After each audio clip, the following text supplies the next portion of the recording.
Welcome to What We Watch.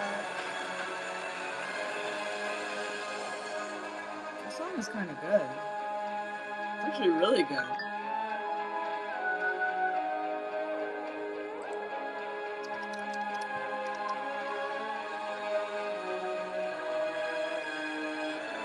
We're going to need a recap. We're going to talk about Loki today.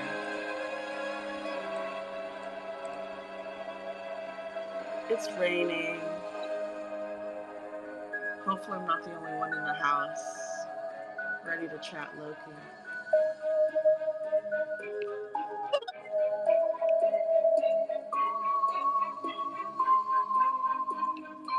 So, we've got Tom Hiddleston. We've got Jonathan Majors. We've got Owen Wilson. We've got Ke Huy Quan. And we've got Gugu Mbatha-Raw. This has been a beautiful, beautiful series. We're going to talk the Loki finale specifically, but you're listening to TVA by Natalie Holt. And we're going to have a good time today, guys. We're going to have a good time. It's raining. We're going to stay locked in. This is What We Watch. Tej, welcome. Thank you. My esteemed co-host. So, I wanted you to take it away today for the recap. But we can tag team on this one because it'll be fun. So, in the recap, spoiler alert for everyone. So, raise your hand if you have seen the finale. You've seen the finale.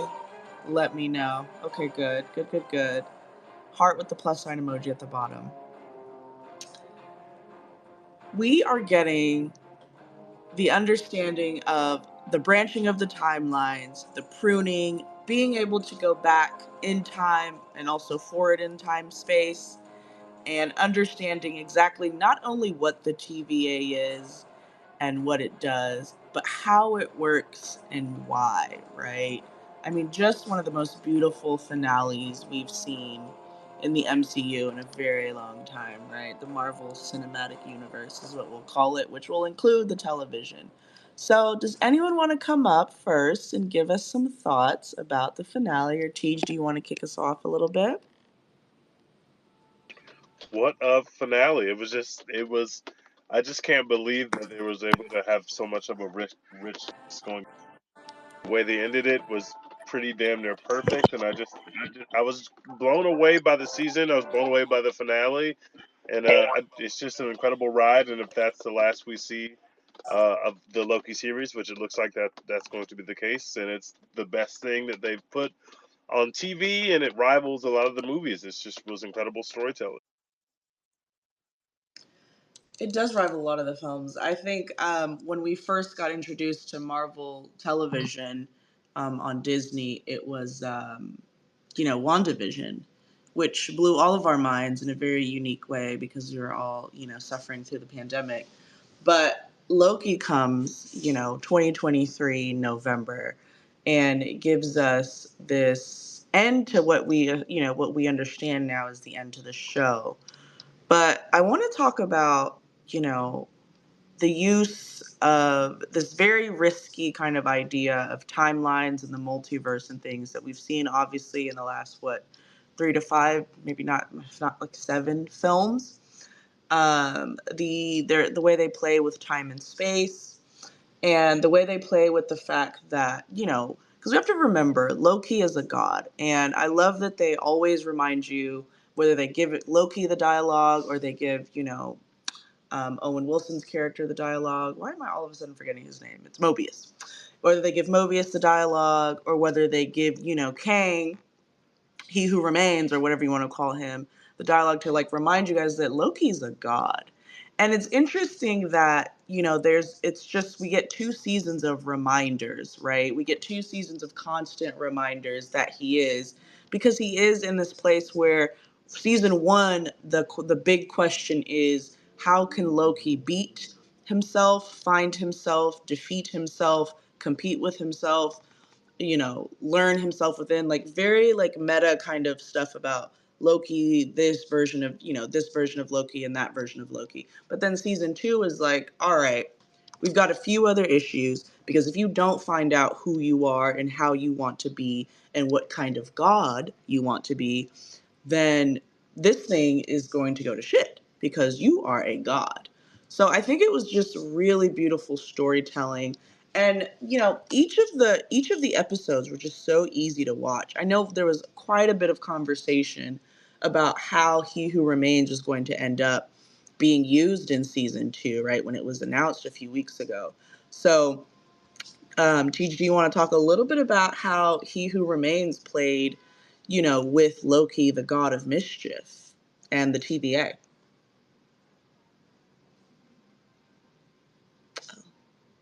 TJ, you there? Does anyone else want to come up and chat about He Who Remains versus Loki, the god of mischief? And go ahead. I just think it's so cool how they tied it back. There was all this stuff about Loki in season 1 saying, I used to want a throne, but now Loki has evolved to the point where he's like, the throne is the last thing I would want. I don't seek that. That's not what I seek. And for him to end up getting his quote unquote throne at the end of the series, and really showing that, like, he was a god the whole time, and him being a god was able to get us to write the ending the way that we did, as opposed to if he wasn't a god, he wouldn't have been able to do that. I just thought bringing it full circle like that, and having the TVA literally depower him, so most of the series he doesn't have his powers, is just a really good way to go full circle. It's just a really smart way to tell the story. I agree. Yeah, KP, go ahead. If you want to come up to the stage, don't be shy. This is what we watch. We have a community here. Come on up and chat about the finale. But go ahead, KP. Appreciate that. Thank you for having me up. The great thing, see, I'm a DC advocate. However, this show this season ending was perfect. They did something. They did a couple of things. One, it was the battle between free will and determinism, right? So they was playing with those two things all season long. Also, the one thing that he was the one thing that, if you remember in the first season when he got to the TVA, and I forgot the lady, one of the people that was down with Thor and them, and she came into him in a dream, and she was like, "Yo, you're gonna live this repetitive life. You're gonna end up by yourself." Like he was damned to live a lonely life. So the damning became the blessing, because he's going to live a lonely life, but he determined that this life isn't going to be lonely because I have family. He had that fast five, and it's all about family, and that's why he gave up his life for his family, right? He lost it. He was an adopted bastard, right? Just to put it out there, he was an adopted bastard. He didn't have family. He'd been trying to find family for his whole find a family that he felt like loved him properly. Then he found friends, which turned into family, and he sacrificed his life for his family. And I loved it, man. It was perfect, perfect. Right. I think I like the way you're saying it. Right. We can touch on determinism here in a minute, but the term family. For me, friends are your chosen family, and so we get that dialogue with him and Sylvie where she's like, "Why are you doing this?" Because again, right, we've got a full first season of Loki trying to figure out how he can defeat himself, which is like kind of metaphorical, like in and of itself. And then you got season 2 where it's like, all right, we got He Who Remains coming. We ended season 1 like that. Crap. We also have this temporal loom issue going on. Crap. The TVA is fake, whole click fake. Oh shoot, we've got, 15 branches, 15,000 branches off of another 15,000 branches off of the sacred timeline. Loki, Mobius, what are we going to do?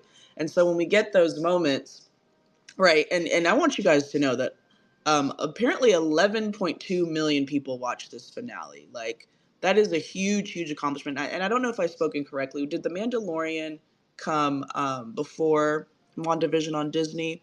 I can't remember if it did or not. But we're talking like very high viewership here. And it's because this is a very, very difficult show to follow if you are not in tune and understanding. Like, you can live in this world by itself, but you also need to understand who Loki is, who Mobius is, who B-15 is, and who He Who Remains is, and how they all play a part, right? And Sylvie and everybody. So season one is almost critical to really kind of understand season two and appreciate these smaller moments. So those of you that come up and speak, let me know if you watched season one. Hopefully you did, so that you can really see that when Loki is trying to find himself in like what in like the damning that you were talking about, KP, it's like where he ends up is almost perfect, because we were all looking forward to He Who Remains. We were like, okay, it's going to be a battle. And I don't think that we saw too many battles at all, right? The writers kind of shocked us, and it was almost like a collaboration, a collective effort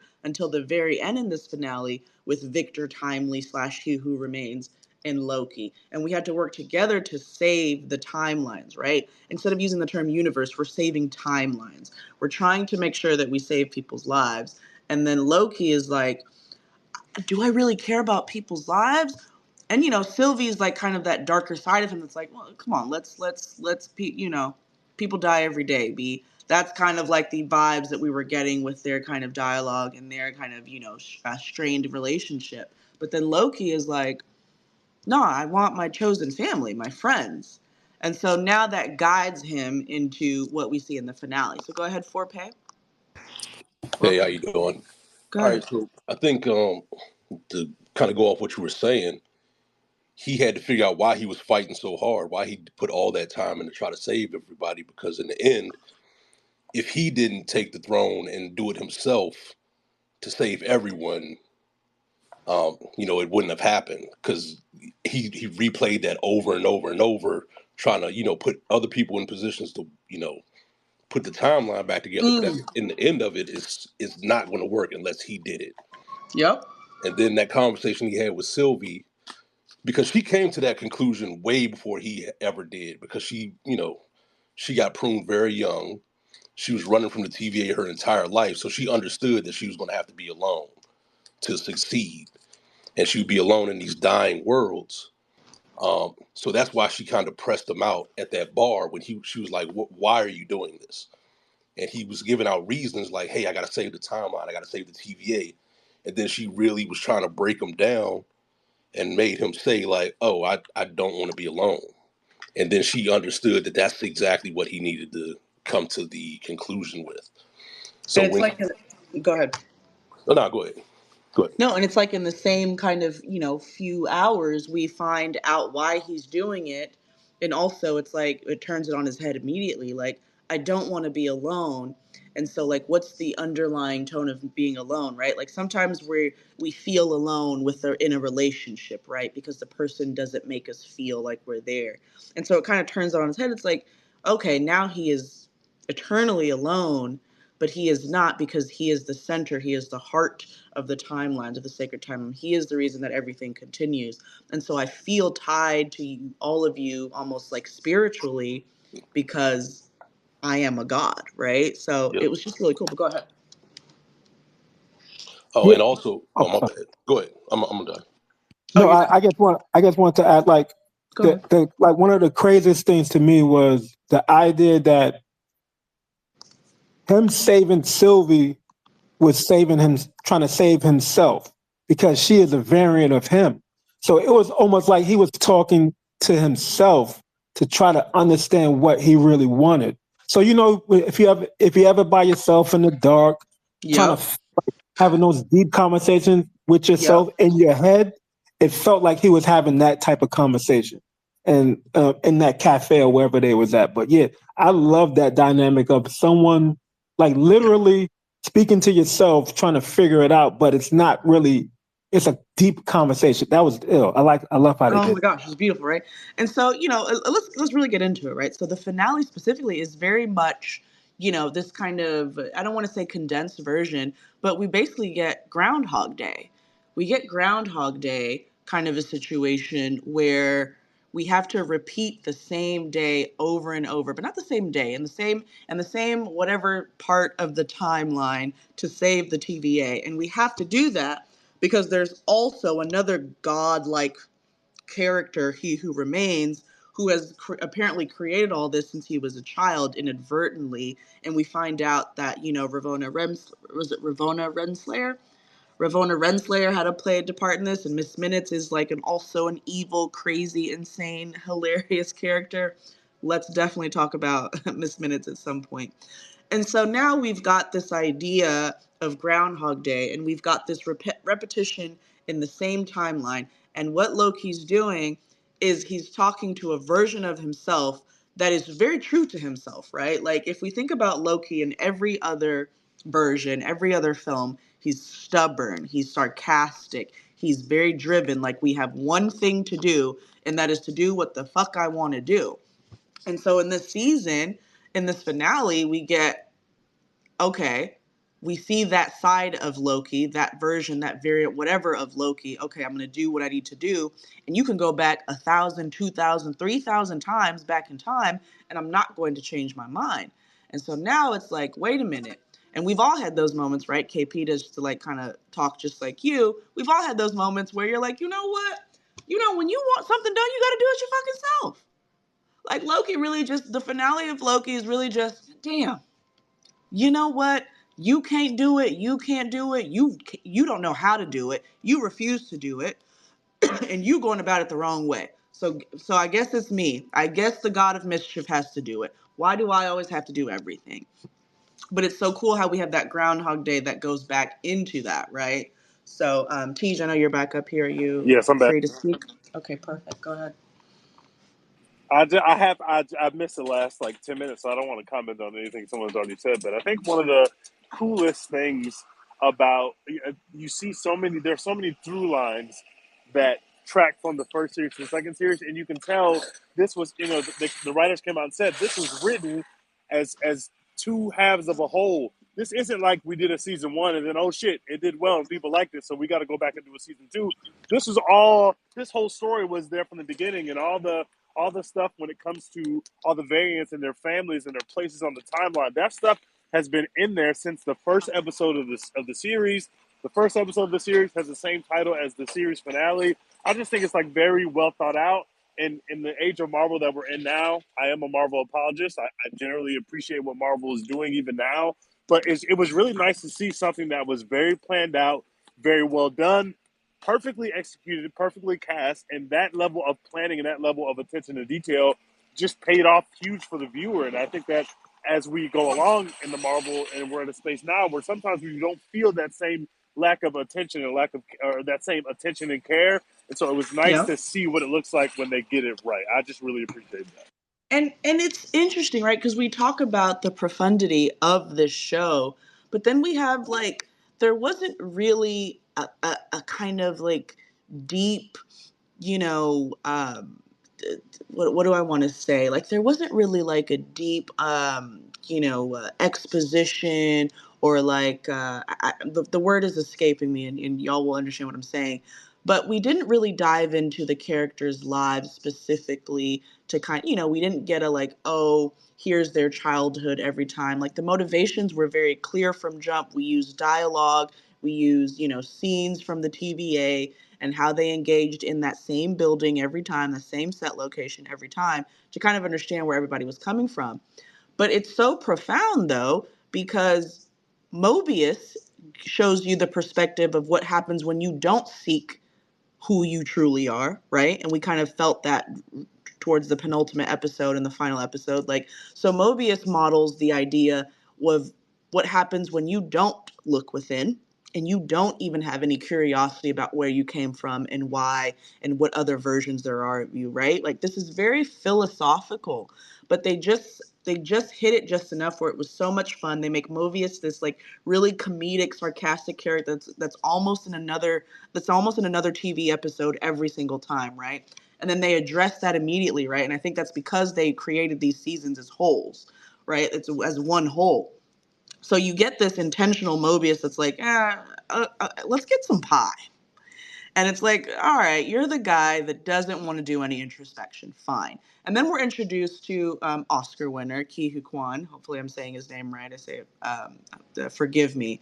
And then we get him, who's very curious and erudite and intelligent. He's a scientist and he's in everything, but he's also kind of playful. But he shows you what happens when you are dedicated to someone's cause, maybe not your own cause, but you're just curious and you're willing to do the work and you're willing to, be honored for your work, and you want to help whatever cause it is that matters most to the people around you. So community, humanities, like he was our humanitarian, like, okay, whatever you guys want to do, I'm going to help out my best, And then you got Sylvie, who's like revenge, y'all got me fucked up, right? So each of these characters kind of like represent different versions of all of us that we've seen. And it was just so profound, but it was so fun, right? Because we got superpowers and we got spaghetti coming out of clocks and we got, talking, dirty macking clocks in on ships. And we've got He Who Remains that has a stutter. And then we see He Who Remains that we saw in season 1 come back and make fun of himself in the stuttering. So it's just like a very lighthearted but very profound philosophical approach to like what happens when you ask yourself the question, what kind of God are you? Right? It was just really fun, guys. Like we're talking about really, really good holistic writing here. KP, go ahead. If you remember, this version of Loki was the original version of Loki because he died once Thanos choked him out, right? So he was turning to be this version of Loki that he ended up being, but that's when Thanos choked him out because he was about to fight for Thor, right? So once they went back in time, he got the Tesseract. You had to go back to the original Loki because he was all evil and bad and what is glorious purpose? He was all about that. So he had to turn into the version of Loki that Thanos killed, which was ill because they are the same person now. He turned into the person that got killed because he found his purpose, his glorious purpose. And he may have thought his glorious purpose and his throne was something else, but it turned out to be what it was supposed to be. That's fire. I don't know if Anthony was first or Fort Pay was first, but whichever one of y'all was first, go ahead. Yeah, this was actually the Loki that was at the end of what was it? Civil War? Yeah. I forgot what it was. So this was way before Guardians of the Galaxy and all of that. So this was like an early on Loki. So this was straight up villain Loki. So he's on a totally different journey, and it kind of happened a little bit. Well, I wouldn't even say quicker because he was in the TVA. So who knows how long it took him to come around? But that Loki, the actual one that died at the hands of the one that died at the hands of Thanos. He lost his whole world. That's after Asgard was destroyed in Ragnarok. So that was the post Ragnarok Loki. So he was more, kind of willing to lead his people because there wasn't that many of them left. This Loki was the one, Asgard was still around. Thor was still Thor. So he was a straight up villain when he got taken. I like that. Anthony, go ahead. I will say this. As somebody, I'm kind of a hater. So I did not like the Loki series was way better than I thought it would be. And I appreciate it. I don't know what Jonathan Majors case is or anything like that. But after like the finale of season 1 and then leading into this season, it was one of my favorite shows. So I just wanted to express that to you guys. What did you like about the show? It's weird. I guess I'm kind of a softie because I'm like, okay, I'm rooting for Loki this time, and I like that they brought like a greater villain in season 1, and in season 2 they built on that. So I really like I don't know, the series was really good. I'm usually anti like cash grabs and stuff like that, but I have enjoyed the Marvel television shows for the most part. I will say that. KP, go ahead. Oh, go ahead. I think for me it was the emotional journey, because when I was on the ride with him, hoping he could figure it out, right? So he going backwards, he's doing the groundhog thing. They like, yeah, we're gonna get it, we got it, we got it, we got it. What do you mean can't get it? And then the finality of it not being able to be figured out no matter what you do, because a lot of people go through, they mirrored life lessons in this. Like no matter what you do, sometimes shit ain't gonna happen. No matter, you can do any, and one of them days everything go wrong. You could wake up on time, you could leave your house, you just won the lottery, but then you lose your ticket. Like it's always something. And that type of thing that they nailed it to me in this finale and through the series. Now, did you I like enjoy that the a lot. series? Like, how much did you enjoy it? Teach, go ahead. No, go ahead. I was just saying I like that a lot. But Anthony, Go ahead, Anthony. Oh, I was just asking how much did he enjoy it, the series, like as like just in general. KP or Teach? Oh, Well, both, I guess. Okay. I love the series, and I I'm loved a it. DC fan. I'm a DC fan, but I loved it. They ended it for me. They ended it perfectly. All right, we I got a agree. I bunch of couldn't agree. we got a bunch of low key haters in here. What's going on here? Low No, I'm key. a high key hater, Do you but see how I I did that? appreciate. We got Do you haters see in how here I did I that? generally. was a hater too. I ain't gonna hold you, Did but I you? loved it. Low Is no key one haters. gonna acknowledge I my got pun your here? bars. Low key haters. We Thank you, understood this. thank you so much. I just want, please, I need acknowledgement. Okay, thank you so much. Yeah, I'm not a hater. Wait, were you a hater I'm beforehand? not a hater at all. I love that show. Yeah, no, I'm with you, Forpay. Yeah. Oh, but Forpay, what is your name? Because I'm gonna keep calling you yeah, Forpay. just call me. I'm Greg. Greg. Okay, Yeah, Greg. that's a temporary. I mean, I think Forpay is kind of a cool name. Yeah, that's my thing. So, but no, my thoughts on the show. Like, I feel like outside of Robert Downey Jr., Tom Hiddleston might be probably the best actor Okay, that they have. all right, let's have the conversation now. I mean, I don't know about that, bro. I I don't know mean, about that, brother. But I as love far Tom Hiddleston though. as far as in these roles, as these characters, he's played this character with so much depth, and like you've seen him, like he was a real villain in those first couple of movies, He was. almost like a slapsticky type of villain, but he really meant that he had a glorious purpose, and it was to rule every single person Correct. in the universe. And he just totally did a whole about face where you could see it in his eyes. He was just like, I'm trying to save these people because I'm trying to save them. And he didn't know why. And it was just because he didn't want to be lonely. And that was What some were good. What were y'all's thoughts about going into the first season of Loki? What were y'all's thoughts about Hiddleston's performance and also where the character of Loki stood before we saw this kind of about face that we saw via this show? Because I wasn't a Loki hater, but I also wasn't like Team Loki or anything, and not just because he was a villain. He wasn't like the most compelling villain. He served his purpose, but I wasn't like, oh, I love Loki. I can't wait to turn this series on. So Well, the fact that they were able to take me from that position to damn, like Loki is one of the illest niggas in the MCU and one of the characters I like the most. It's crazy they were able to do that in 2 seasons of TV. and he's from one of some of the weaker movies, like at the time. Like that second Thor Fact. movie was not great. So I mean, T. looking back, it's okay, but I, it I ties into the show. I'd love to answer that question if I may. KP, I see your hand up. Anthony, if you want to put your hand up too, you good.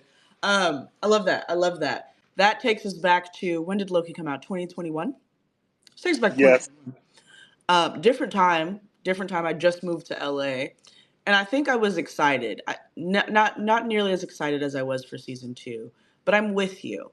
I think we were coming off of Disney Plus. Right now, this is just from an industry, capitalist perspective. I think because we came off of such, really strong shows. Because I'm not gonna lie to you, I can't say that I cared too much about Wanda either, and that show went hard. I can't, True. you know what I mean? I can't say that I knew enough about Grogu and The Mandalorian, and that show went fucking hard. And so I was just as excited about Loki just because I had read enough and I'd understand. I've actually seen this man in all of the films, and I actually do like his few lines, right? As a matter of fact, like this show made me realize that maybe we could use Loki a bit more. Now, up against the other Avengers and up against the, amazing Ebony Maw, my guy, that's my guy, resident villain apologist here. Maybe he doesn't, work in the films as intriguing and as enticing there. But I mean, if we isolate into a television show for 2 seasons, he's perfect. And I think Tom Hiddleston as an actor was amazing. He who remains slash he who must not be named in the exact term until we figure out how it's going on. I know we're tiptoeing around it, but we're talking about this TV show, and I think it was amazing to see Loki next to He Who Remains that we've seen in so many films as like, this god of time, right? Which is higher than a god that can manipulate like things like, any of the Marvel characters, Miss Marvels or Captain Marvels or any of the gods, or like I can make you relive a life. I am almost like the Thor snap, right? That's who He Who Remains is. And so we have Loki next to this character. And to me, it's like Loki was still very, very intriguing to me, because it's like, well, Loki has like this this power that he's kind of been nerfed, right? This whole season and half of this season. And then we get that moment where he's in front of the elevator and he gets his powers back because the TVA they turn off whatever thing. And so now we get this superhero villain, what is it called? Antihero, whatever you want to call Loki. Please tell me what you call him. And Tom Hiddleston is great.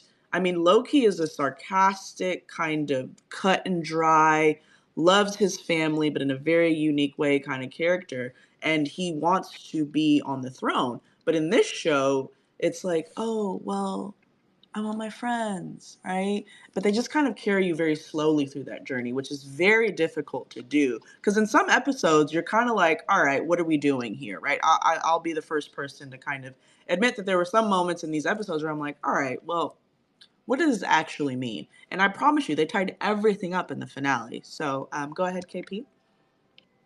Yeah, first season of Loki, for me, I was excited for it because when Marvel announced, oh, we're gonna do the multiverse, so now we're talking about multiverse stuff and going here and going there. You're thinking Back to the Future. You think about all the movies that's ever dealt with time travel. So it's like, oh shit, this is gonna be the first one to really deal with time travel. Because Wanda did it a little bit, but not enough. This was the first one. And then when they said, oh, Kang is going to be in it, I remember, but no one told me what episode he was going to be in. So I'm like, I'm watching them all, enjoying it, but waiting for that big joker to drop, that draw 4. Right. And then when the draw 4 hit, the memes hit. Once the memes of Kang hit the internet, that took this show to a whole nother level. Season 2 for me was the disappointment and Secret Invasion. This was like, oh my God, they did it. They took their time. The CGI looks right, and Yes. it makes sense. The writing and acting, it's all coalescing. Everything feels good. It feels right. And then with the emotional pull, the emotional tug, and they nailed it. It's like Dominique Comaneci hitting that 4 flip and nailing it, or whoever your favorite athlete is. They hit a home run, whatever. But that for me, it all piled up into just executing. And I think they executed this show amazingly. I think so too. Ron Draper, I want to welcome you to the stage. Thank you for coming. This is what we watch. What's up? Well, how y'all doing, man? I did want to say a few things, right? So, like somebody kind of mentioned earlier about like Tom being a great actor, and I want to agree with that. I do think he's probably the best in the series because I went from not giving a fuck about his character, his whatsoever. I really didn't care about Loki, but I'm a Marvel fan, so it's kind of like, okay, they got a show coming, I'm gonna watch it, but I really don't care too much about it. But his acting and the range that he showed with the acting, and that also contributes to the writing, it made me become a fan. You know what I mean? And it's also kind of this point now where I'm like, well, I whatever y'all do next, he needs to be in it. You know what I mean? Because I went from not liking him to kind of getting this emotional connection to him, right? And like for me, I love stories that have an emotional connection, and he got me. And like I said, the writing, the second point, the writing was great. I think a lot of times my biggest knock against Marvel is I think they kind of like downplay us as viewers. It's a lot of action. The storyline is kind of weak. It's really A plus B equals C, not really complex. But for the first 30 minutes or 45 minutes of this conversation, you guys kind of talked about how complex the whole storyline was and the juxtaposition between season 1 and season 2, which was dope. You know what I mean? So it's like, if you give us a complex storyline, fans will actually like it. You know what I mean? And I want more of that from them. And the third thing I want to say too was that I really the whole time travel thing. I really did enjoy how they kind of illustrated the whole like strands of time with the whole machine. I thought that was a different take on time that I haven't seen with like a kind of concept that's been done over and over and over again. Exactly. So I thought that was actually kind of dope. Exactly. Tej, I want to let you have a time to speak real quick after I introduce a couple of people to kind of talk about what KP was saying with the visuals and the effects, and because I feel like we had a really good time, talking about how cool the show looked in the moments where we're supposed to be breaking away from timelines, or we're supposed to be like pruning, entire civilizations and universes, and the moments where he comes, I'm outside of space and time. What a cool saying. Like, I just had so much fun with that line. That line resonated with me. We can talk about our favorite bars in the last 15 minutes, but when he said we're outside of time and space, I said, we in our bags right now. So I want to welcome CEO of Sleepy Teacher. I know you've been here before, but welcome. And then Anthony, I saw your hand up. Go ahead. Go ahead, who, me or them? CEO, then Anthony, then you, Chief. So I love the finale. And what I noticed, you know how FX always plays like Avengers Endgame like a million times? So I look at the end and it's Captain America about to put all the Infinity Stones back where they go. And Bruce is reminding him what he has to do. And he's like, yeah, I know, clip the branches. And I was like, oh, that is a foreshadowing for the TVA.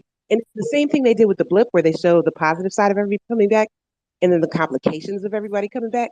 They show the storing the timeline, and then they show the negative side. They show what it costs to clip those branches. And so the way they resolved that over 2 seasons was brilliant. It was just very, very cool. Couldn't agree more. Yep. Tej, we talked about that too. Absolutely. Anthony? Anthony?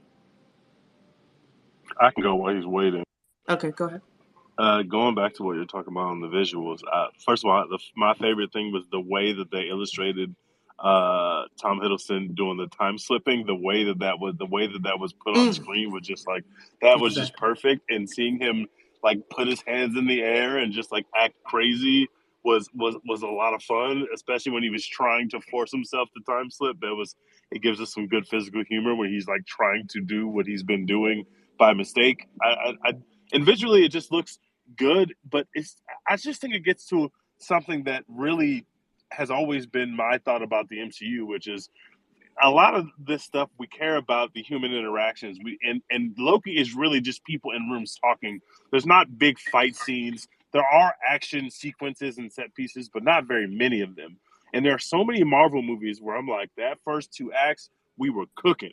We were really, really cooking something up. And then all of a sudden we get to the 3rd act and we got to throw the CGI big boss fight that is not that good. My favorite example of this would be Shang-Chi, which is a pitch perfect martial arts film and like an old school martial arts film. And then we get to the end and we got a CGI dragon and why are we doing that? Like we just need like an old school martial arts 70s, 80s martial arts fight. And instead, we have a fucking big, colorful dragon. So I really appreciate the fact that Loki I like is the dragon. slow. I like dragons. As a dragon myself, me personally, I like the dragon. Go ahead. Loki is like, the pacing is slow. It's deliberate. It's not in a rush to get to where it's going. And we just don't get that. And I understand why we don't, but we just don't get a lot of that, even especially in the films where, we're basically just going to have people talk for 5 to 7 minutes to establish whatever we're going to do next, as opposed to Loki. It's really just these close, intimate conversations with Loki and with Sylvie, or Loki and Mobius, those are what makes the show. And that stuff is just, it's just incredible content, and we don't get enough of that kind of stuff. So I appreciate this show for that, just because I don't need to see the big bad getting beat up in every episode or every frame. I really just want to get to know these people and what motivates them, and that's what Loki really is. 90% of it is just that. Thank you for saying. Go ahead, Anthony. Go ahead. I'll come I back. gotta ask you a question because Steve, I've been following you for years. You was talking cash shit about fucking Ant-Man 3. Because you was like, he's not him. And He's now not him. you're like, Anthony, can you fix your mic, please, so we can hear you a little bit better? can you hear me better now? Yes, Yeah, that's go much ahead. better. I mean, Okay, what I'm saying is Tej was talking cash shit about the fucking what's it, Ant-Man 3, right? You were talking cash shit, my brother. And now you're like, oh, we can do other, I'm just listening to you right now. Wait. I mean, Kang is not him, guys. But, Kang is not him. All well, does Kang is is now Kang this knows. series. I think that was a what we watched phase 2. Here's the thing. I'm sorry. I really don't. No, you're good. I really don't even know like what you're saying there, because that ain't got nothing to do with Loki, really. Here's the thing. What Tej is on the right path. I hate for to defend Tej or be aligned with Tej in anything, but here we are. Tej is on the right path because what he just said was we basically get like what Succession gives us, right? Which for people online that don't get it, fine, just stay out of it. But Succession gives us people in a room feeling really strongly about all of their destinies, and now we got to figure out who's going to get to their quote unquote destination, right? Or it's all about the journey, had asked, like best and quickest, and who's going to quote unquote win, who's going to save the timeline or whatever. So we get those moments. What he's just saying is still true. Ant-Man 3 took a completely different route, right? We're comparing like a film versus a TV show, number one, so we're already there. But number two, in the film, we have Kang as this character that is presented to us as a villain, both in marketing, from a business perspective, but also like just within the universes or the multiverses. But then we have him just kind of being like, we try to understand his journey to how he got there, and we see if they try to see if they can get us to kind of be on his side or understand where he came from. And they kind of like make him look like somebody like if he can get taken out by 100 ants, well then I guess we're good, Not trying to be funny, but Tisha's right. He's a bitch in this film. But in Loki, notice, guys, this is what Tej was saying. Notice how in Loki Official, right? Thank you so much for this TV show. Did Victor Timely ever fight? He was cowering in 3 of the episodes. I mean, he's not him. And then in the next episodes, he was sitting on his created throne, the entire creator of the timeline, the TVA. Like time exists because of him. I see you've learned to pause it. One day you'll learn to pause it. One day you'll learn to move people in and out of space and time, right? Like that's like he's been in control this whole time. But he's sitting in a throne for half of the season, and he's stuttering and trying to build things in the other half of the season. But he is the quote unquote big bad that was presented in season 1. So how quickly we changed to Loki is time slipping, and that's the bigger issue here, to He Who Remains being what we might believe to be the all, encompassing, fear that he's gonna, we're gonna be under the Kang, He Who Remains dynasty. But really, we get on screen what we get is him just spitting a couple bars every now and then in the throne in the finale. And it's like, but it still hits so hard, right? And why does it hit so hard? Because this show is not made specifically for the 10 and 11 and 12-year-olds, right? It's for the brooding 15-year-old to the 45-year-olds like y'all in this room, right? And then the 20-year-olds like me that kind of understand that there's a journey in life. You're great.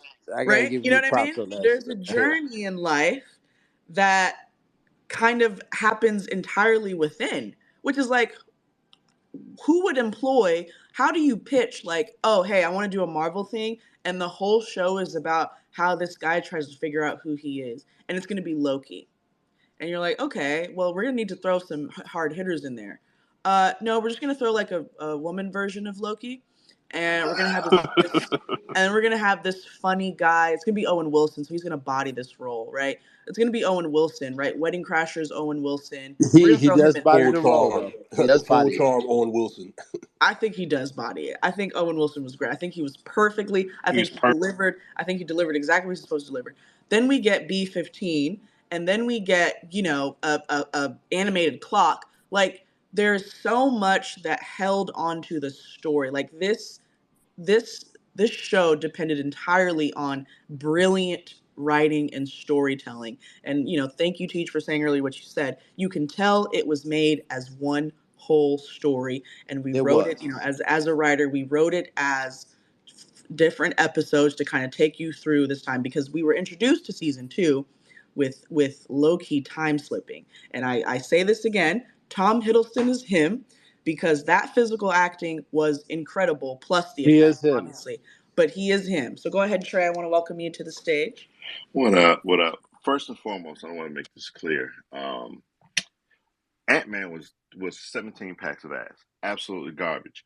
Which one?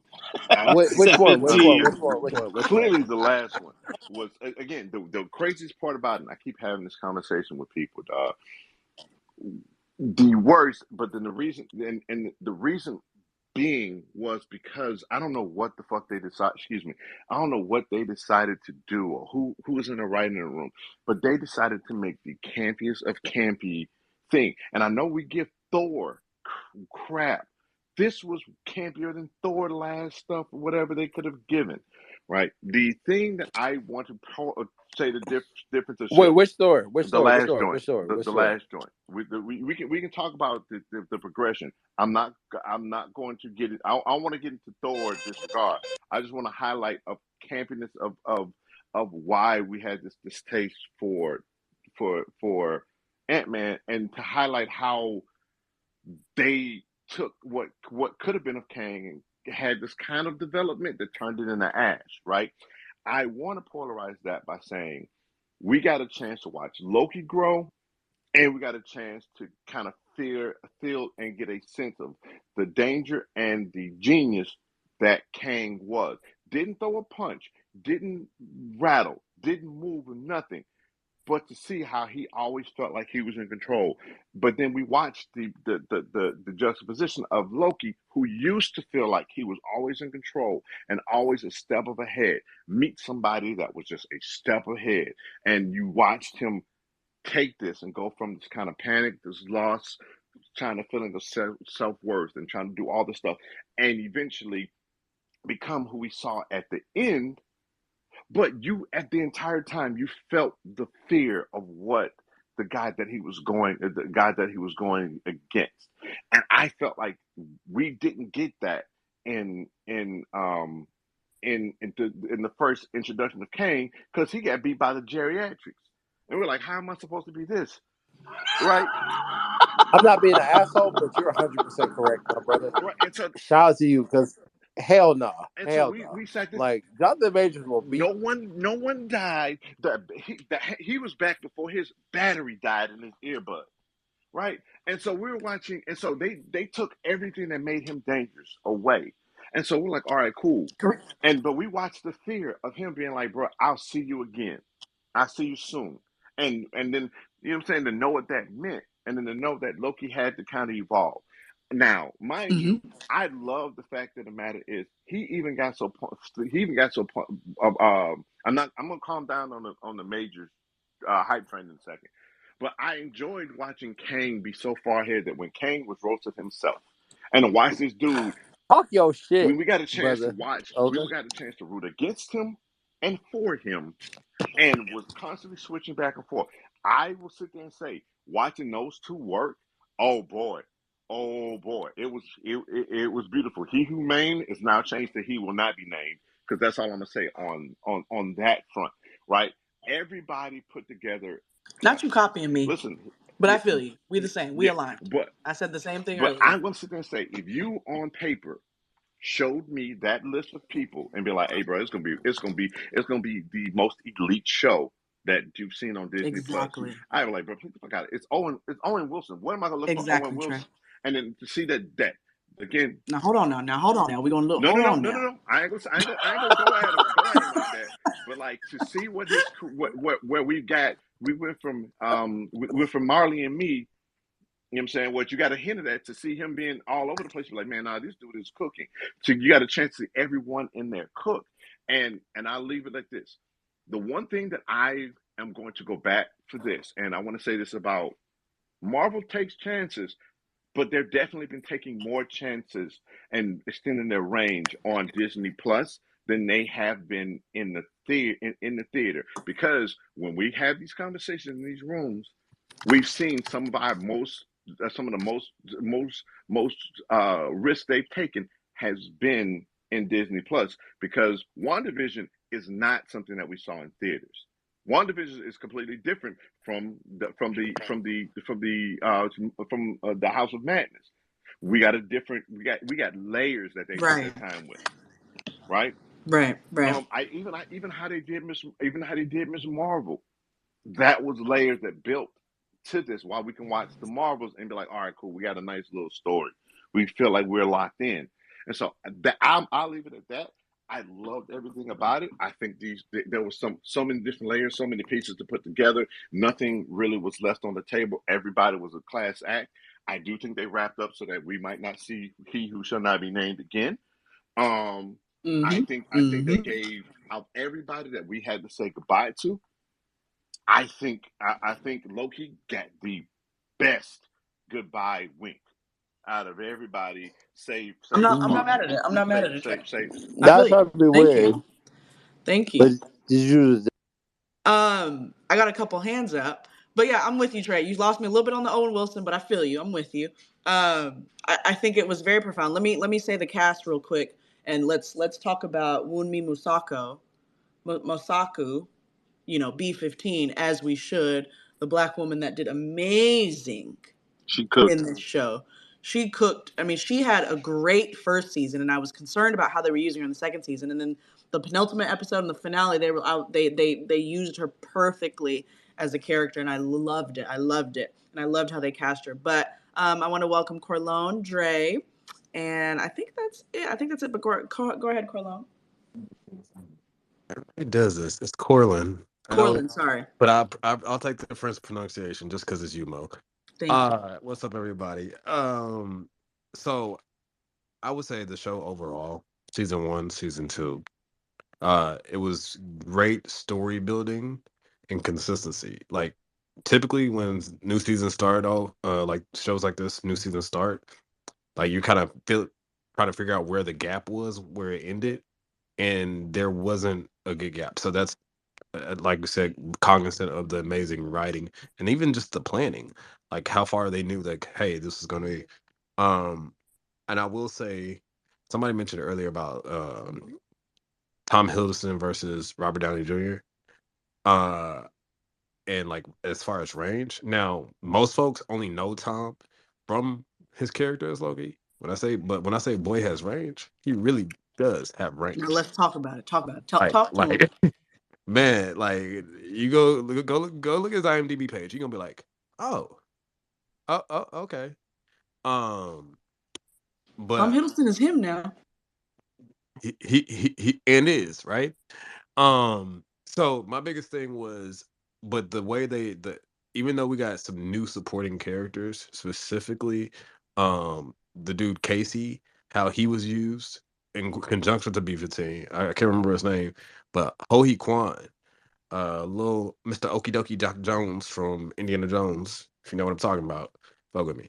How he Oscar Award winner. right there, like how his story, how he played a role into filling that gap of the time that we didn't get with the person who shall not be named, as we're saying that at this moment. Um, how he was able to fill that gap due to that. And then my biggest thing was like how it came all full circle is like how when they were writing the new version of the TVA volume, the guide, and then they mentioned that 616 drop, and it's like the guy in 616 got a little rambunctious, but I mean it should be all good, be good. I thought that was hilarious. And if those who don't know, 616 is what That was our Ant-Man Kang. yeah. that was the one that we dealing with the courthouse situation right now. 616 is our reality. But overall, I mean, that's just kind of how I wanted to like first put my first piece into the conversation is talking about like the supporting cast on this there was no supporting cast. Everybody had a key role to make the story fly. And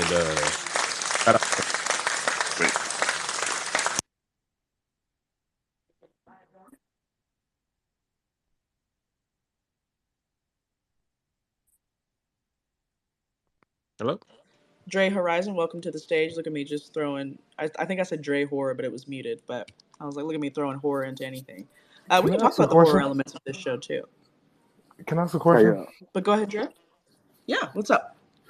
So I know the whole a hot topic has been Marvel pivoting from Old Boy or whatnot. But if I'm correct, if anybody correct me if I'm wrong, they were done filming before the allegations happened, and that's just far from like a factual standpoint versus from like my own interpretation of how it ended. So like with them finishing filming and you know what I mean prior to the allegations coming out, are people still thinking they're going to pivot? I think the way I it is definitely true that they were already done with the filming, and in fact, Mm-hmm. they literally made it a point to tell us they didn't go do reshoots, they didn't go change anything. There was an episode that was scrapped, but it was scrapped in full, so they didn't change anything, but they did scrap an episode that what came before the finale.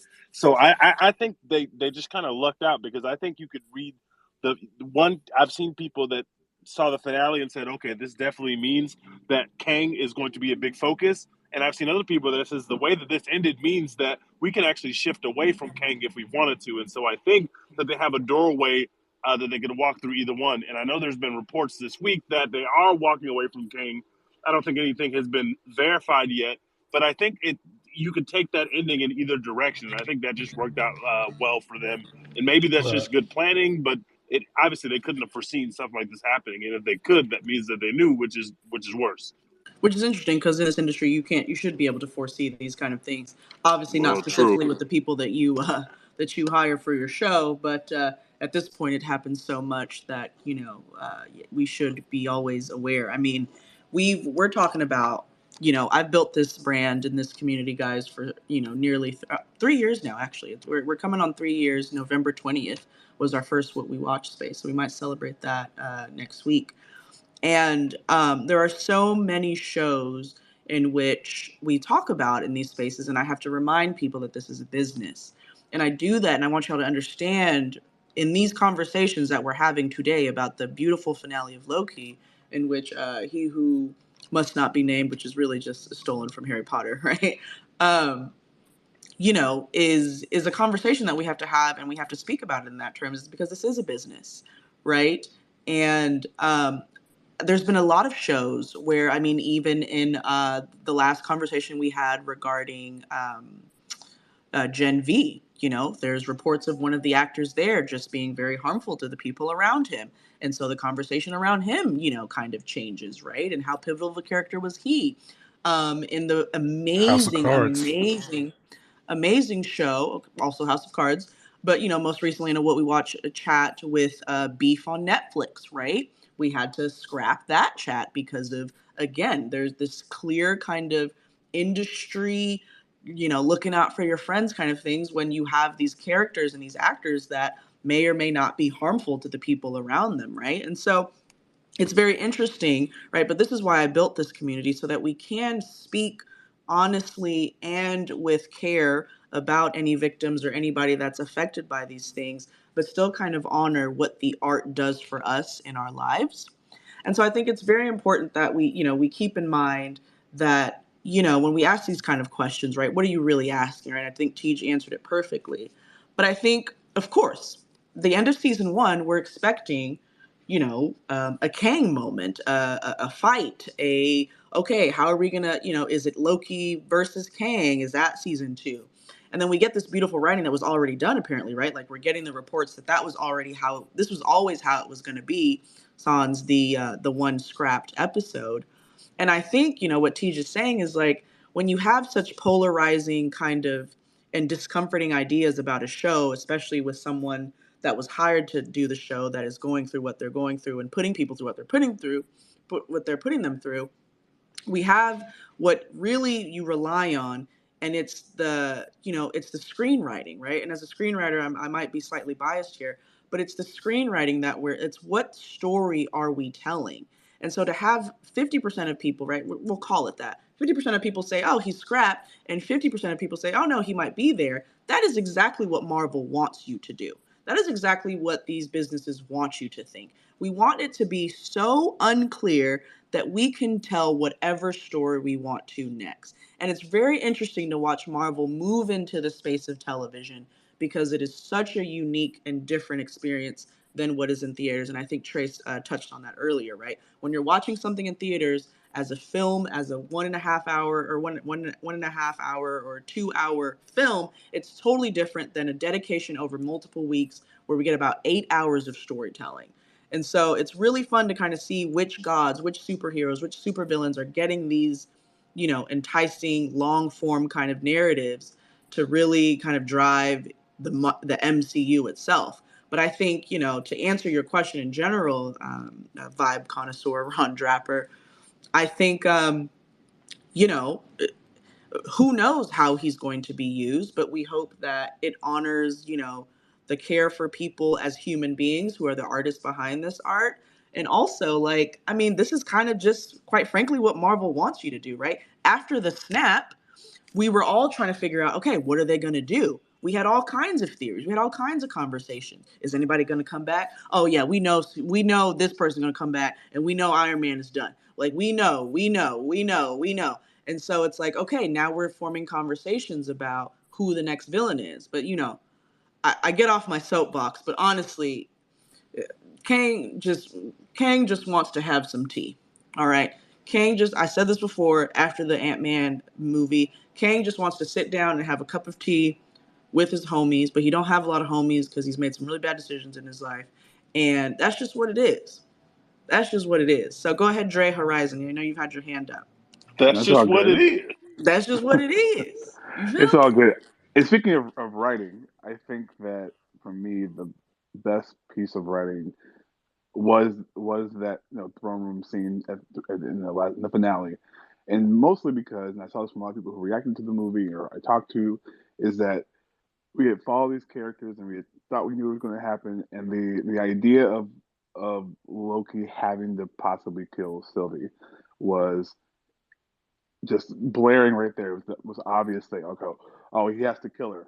He has to kill her. Oh man, this sucks. I mean, if you didn't like Sylvie, whatever, but oh, he has to do the one thing that he hates to do, and then him being able to find a different way to solve the problem, taking himself out of it for me was one of the coolest things because it was the biggest, like, everyone just knew that he had what he was supposed to do, and then you had that really great scene with Mobius right after where he's like, all right, rewatching it, to me, it's like, okay, he's made this big decision, and he needs these two people who he trusts the most to guide him and really affirm for him that what he's doing is okay, or he was about to do is okay.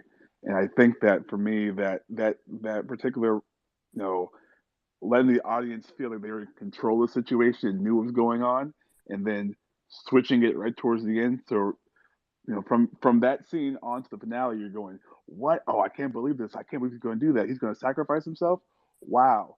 And to me, that piece of writing to me is where I enjoy the show aspect of the Disney Plus shows of the ability to take those journeys or make those reactions and strong reactions. Where I think there's a lot of properties and a lot of characters that you've introduced, even the movies, these past few films, that I feel like would maybe benefit the most from having a TV show to flesh out Yes. some of these characters. 2 years ago, you Mo, told he me is cooking. I could not agree more. Going from the first season where Love is the dagger, and I know Mo is a Sylvie hater. I'm outing her as a Sylvie hater because she do be hating on Sylvie. But I sure do. going from the first season with Love is a dagger and the way that they built up that relationship to making the viewer think that the only way to solve the problem that Loki's having in season 2 is that he has to kill Sylvie, and then taking another way, and a very, very, very unselfish way to solve the problem. It's just perfect. It's incredible. That's the kind of stuff that you can get with, like Dre saying, when you could spread this out, when you could do this over, this is 16 hours of TV, or 14 hours of TV, however many episodes there are, and you can stretch that out and do that with the story. It's phenomenal. It's incredible. You asked me 3 years ago if we're having these kind of conversations about, Loki and fucking, WandaVision and stuff like that. Like, I'm saying, no, this is Marvel. What are we talking about? But now we're just getting these really, really like profound discussions about love and romance and self-image and,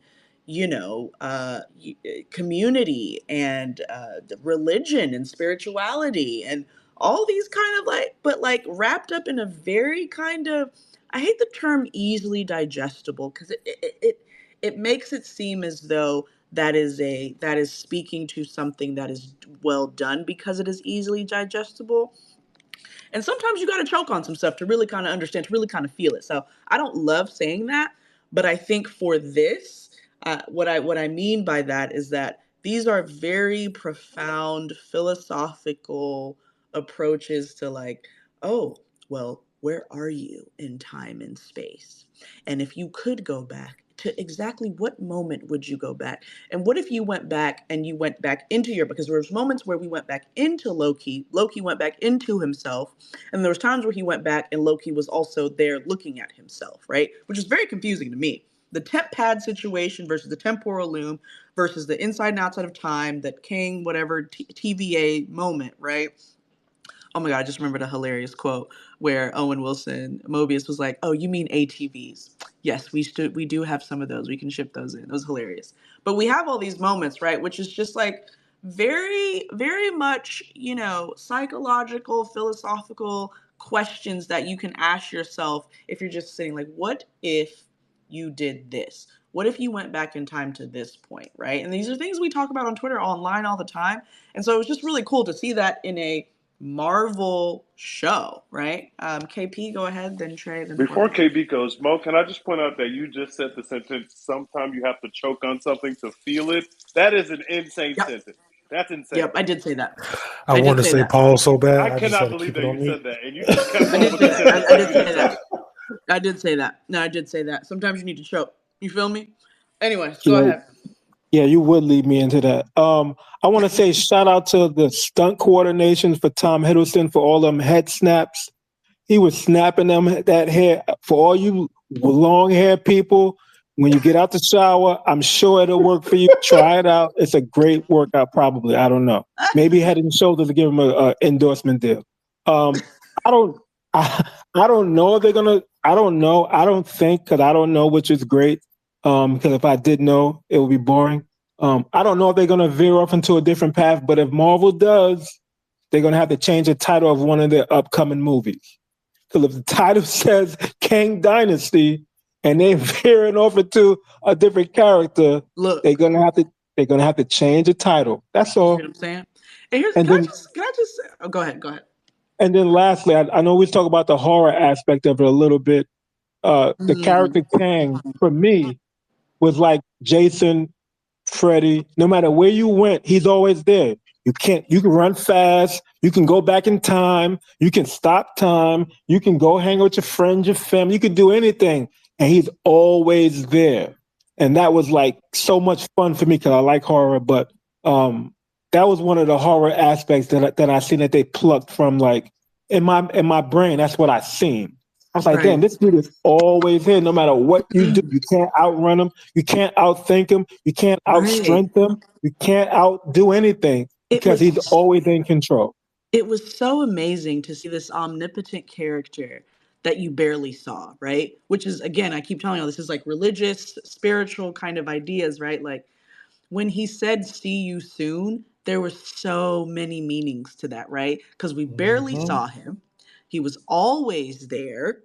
He was always in control. Loki, it took you years. What did they say? Hundreds, thousands of years for Loki to get to that point, right?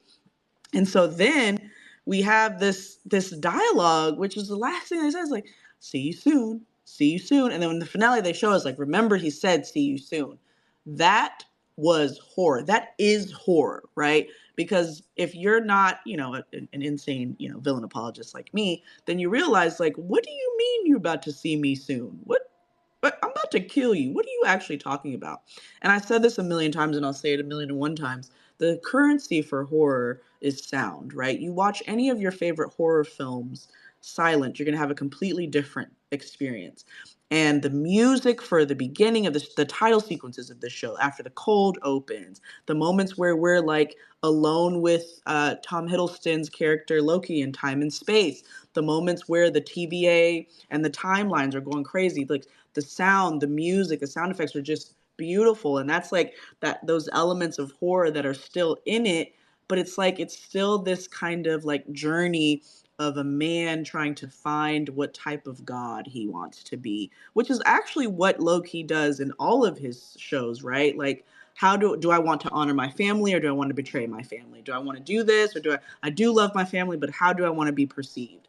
And so Loki just kind of stretched that out over, like we keep saying, 8 hours in the first, whatever it is, 14, 6, whatever you want, however many hours you want to call it. This is not math class. And it's like, okay, Loki, well, no, seriously, what kind of god do you want to be, right? And we were, again, I said this in the beginning of the space, but we're reminded of that he's a god, because in so much of this show, he's not, because he has no powers in the TVA. Trey, go ahead. So there's so much to address here. I'm gonna start with close and then walk back. I love the throne room scene because it was such a callback to the end of the first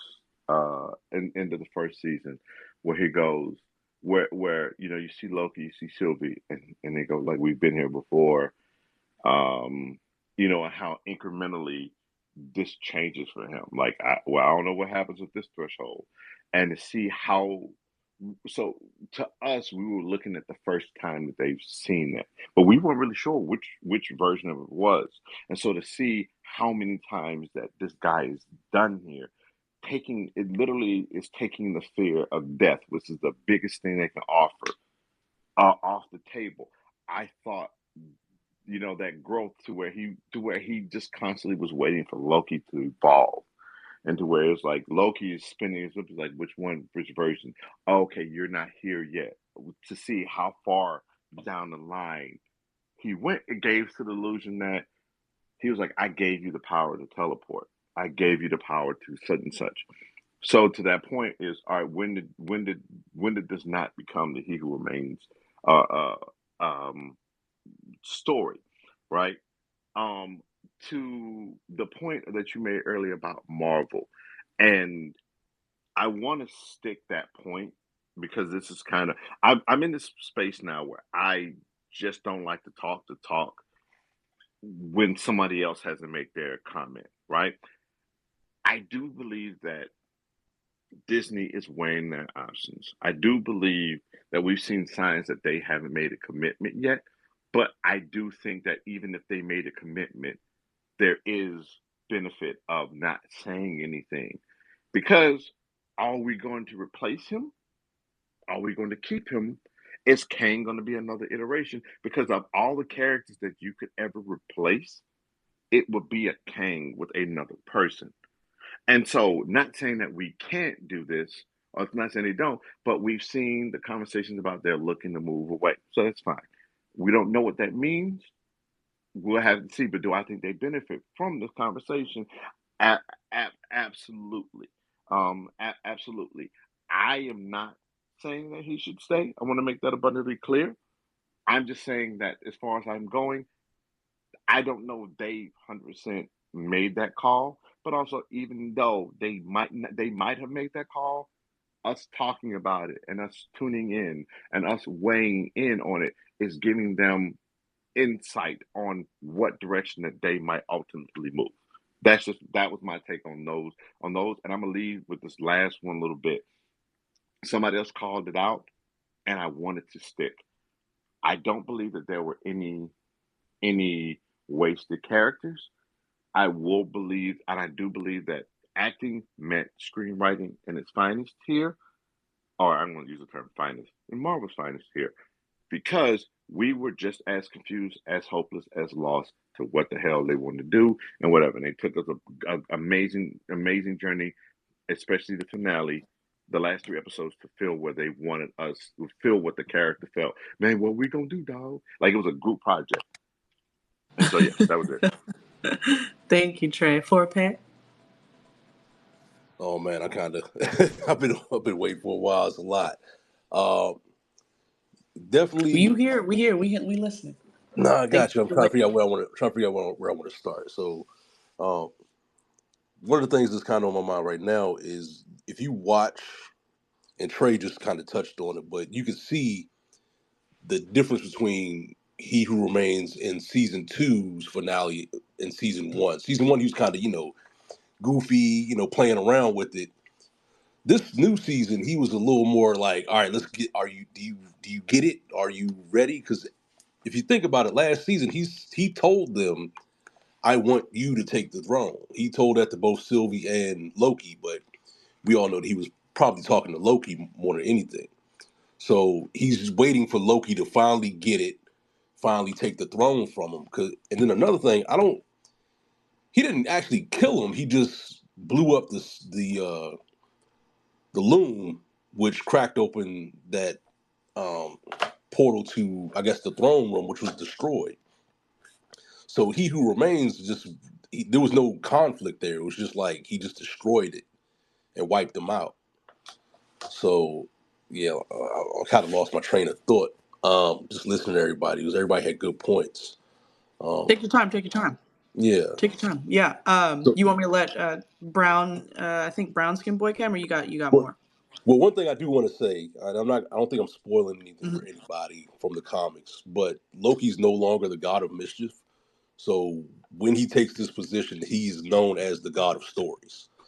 So this is his actual role going forward in the MCU. I don't know what he's going to do He's in no. shows. Repeat that one more time. He's the god for everybody. So in the He's the comic god of books, what? he becomes the god of stories, which is so he's literally he who remains in the comics. So what he became at the end of this season is what he becomes in the comic books, or at least in a offshoot story in the comics. So his Got actual it. Got title it. now Very is the nice. God of Brown Skin Stories. Boy, welcome. Hi. This was really this is one of the two best Marvel projects out of this year. Period. I just really don't know what they were doing with these other projects. I don't know if I don't know. Period. I don't know if Kevin Feige needs to make some more calls, or I don't even know what they're doing at this point, child. And then it's just like, now that he is the god of the stories, like, what does this mean for the other variants of Kang or Doctor Doom that they're talking about? Like, what does this mean for them? Look, you spitting right now, because this Loki is perfect, and we're gonna have a lot of decisions to make. And when I say we, I mean the executives. They got a lot of decisions to make, They Can, because they do. can I chime in real quick? because who was that? Forte? This Go is ahead. great. So basically, when he creates that Trey, tree sorry. at the end, it's a bigger multiverse. So it's actually like 9 realms housed within that tree. The world. So Yeah, I so all of those are kind of like, but go ahead. I Go guess that go ahead, does Brown make Skin Boy. sense for Secret Wars Yeah, when that comes into play. because then you get the X-Men, you get Deadpool, all of these characters. This is how they all kind of Mm-hmm. merge together, because it's more universes now than just a Right. regular sacred Quick timeline. quick aside. Heart with the plus sign at the bottom. Who watched the Marvels? Heart sign with the plus at the sign. Just give me a reaction. Who watched the Marvels? Okay, good. All of my speakers did almost. Okay, that's good. Those of you in the audience, did you watch the Marvels? Yes. Okay. I saw the ending part. Okay. Okay, let's speak freely. After Dre, you've had your hand up. Thank you so much for waiting. We got a lot of people with a lot of feelings and a lot of thoughts. I love that. I love that's my favorite. But Dre, go ahead, and then let's talk a little bit about the larger universe, from the tree to the villains to the the teen Avengers to quite frankly, how many multiverses are we about to have? Because y'all have. Spoiler warning for the Marvels, by the way. If you didn't pick up on that, y'all. If y'all don't want it spoiled, then please, this would be Oh, a time where you don't we're want to listen. not. Well, we don't have to do spoil. I'm pretty good at not doing spoilers. And I think KP said something pretty interesting. But thank you, Teach. KP said something pretty interesting earlier.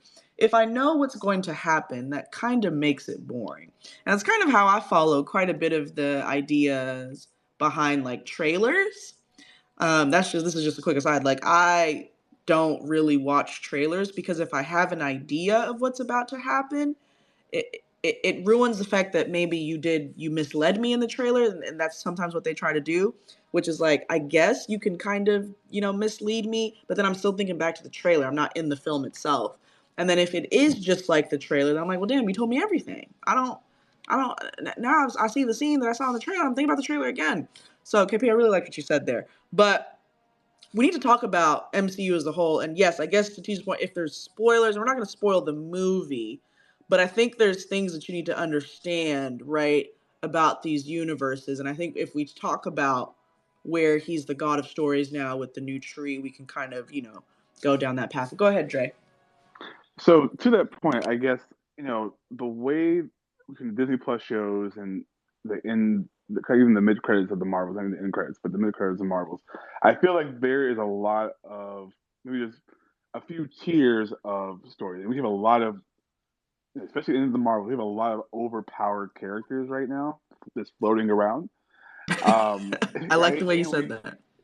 and we also have a lot of characters who are kind of just got hands, right, going in you think about the original hype around Multiverse of Madness, right, where they want everybody to be thrown in for who knows how and just kind of throw them in, and that's how people are probably going to think about Secret Wars and things coming up. I think that for Marvel, there's a lot of decisions they have to make, but I also think that they're going to have to really think about where do we want these characters to exist in the most, right? I watched the Marvels. I love Kamala Khan, how she presented, and the mid-credit scene where she's, where we see her at the end there. If they're going to go forward with this kind of young Avengers, which I also kind of saw them throw in, at the end of Quantumania, introduce Ant-Man's crew, right? I think Didn't they're we gonna. get that in Hawkeye too? Am I making that up? We haven't talked No, Hawkeye in a while. we got Hawkeye. We got Hawkeye, right? Okay, You got cool. Hawkeye, and you kind of see that kind of growing in just from the Disney Plus show itself. You see a lot of smaller characters get introduced, or legacy characters get introduced, or whatever. And I think that for me, looking at those characters compared to the other big characters that are still out there and the threats they're going to face, I'm thinking that if for Marvel, they're going to decide: do we want this group to be kind of a Teen Titans esque of Justice League, right? So, like, as a big Justice League cartoon watcher and Teen Titans lover, you had Justice League and you had the big giant threats, the big cosmic threats, the ones where you like, oh, they're destroying the world right now. We gotta fight the world right now. Where then you had Teen Titans, they got Slade, and that's their guy, that's their big bad, who's still dangerous, and you still feel the threat, and you're still tuning in to watch that threat. And But then I'm also, you got yeah, the Eternals too.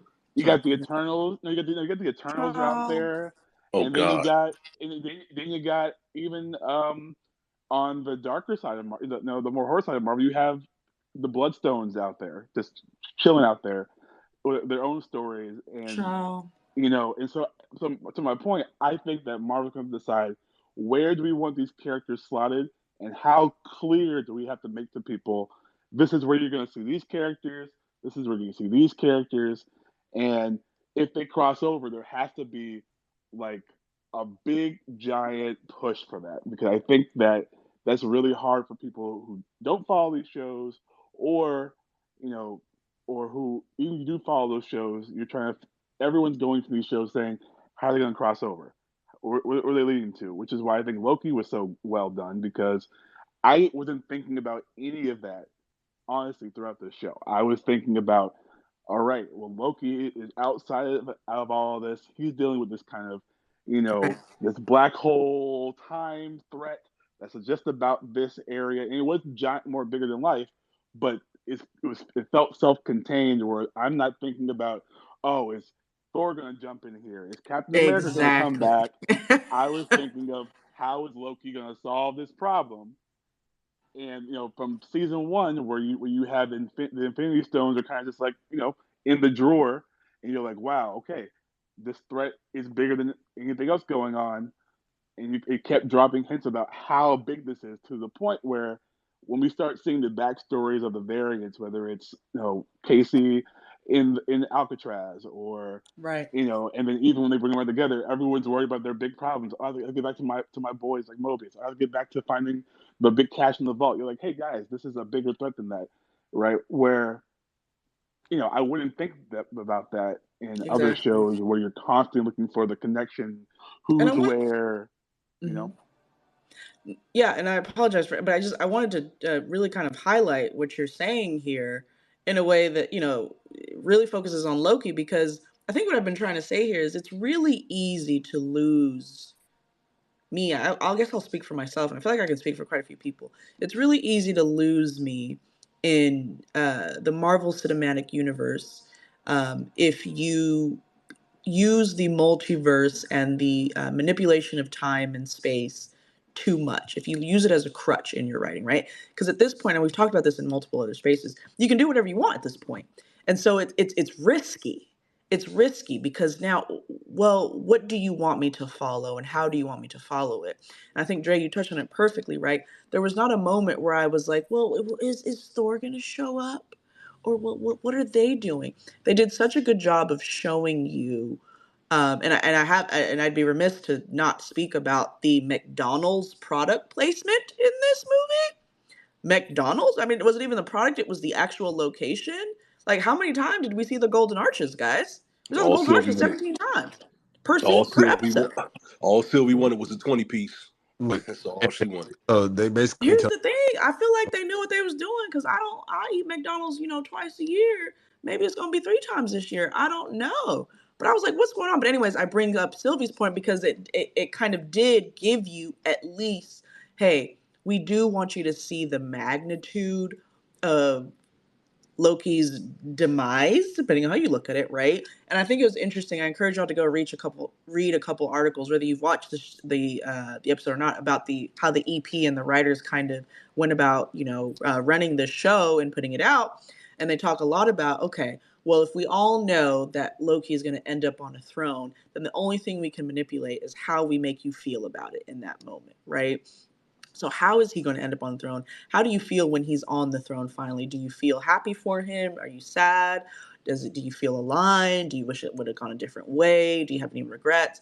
And I think that's something that I love about the power of film and TV, right? Which is what I talk about at the pillars of what we watch, is that, like, how does it make you feel though? Like, what perspective, because your perspective of yourself and your environment and your life is how you're going to view Loki being, the god of stories now, this, like, the root and the trunk of a beautiful, like, family time tree, right? So it's just really cool to see this show do that. And if I look at phase 4 television shows, I just want to give y'all real quick. We've got WandaVision in 2021. We've got Falcon and Winter, whatever the fuck. Anyways, whatever. Then we've got Loki. Then we've got What If, right? And I think, Dre, I really just like what you're saying, because, like, we've got a bunch of big bads and or extremely powerful people just kind of roaming around the universe, right? We've got WandaVision, Falcon, whatever, Loki, What If, Hawkeye, Moon Knight, Miss Marvel, and we also had She-Hulk Attorney at Law, which I completely forgot about. Keep Moon Knight away from me and my family. All right, that's how I feel about Falcon and Red Wing. And you forgot Secret Invasion and Ninja Bird and whatever. But no, I didn't forget. No, I said phase 4. Now Secret Invasion comes into phase 5. So phase 5, this is what I'm finished. Phase 5 is Secret Invasion, Loki season 2, What If season 2, and then Agatha, which is coming out, Echo, which is coming out, Ironheart, and then Daredevil is coming out. So what I wanted to say about this is that it's genius. I hate to say it because I'm not making no money off of the Marvel Cinematic Universe yet. Shout out to what we watch. Please support. Period. Thank you. It's genius. Okay, it is genius to say, how do I continue this into every aspect of film and television you could think of? How do I hit every corner of the industry? And I say, okay, take some of the characters that y'all wish kids would dress up on Halloween and give them 15 episodes of television. And people are like, what? It's like, we'll just give them 15 episodes of television. We got the comics. We got everything we need. Just let's tell the story and let's just make sure it aligns with the overall path. And here we go. Now we got more streams of income here.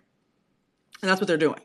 And it's just incredible to watch because we got these box office hits, Infinity Wars and Endgames, and I don't know, I like Shang-Chi. I know y'all were cooking that. And, this might be the segment as we close out in the next 10 minutes. If you want to have any gripes, I'm going to keep you to 5 to 8 minutes because, I like we're going to call them hashtag gripe guys. I like my gripe guys.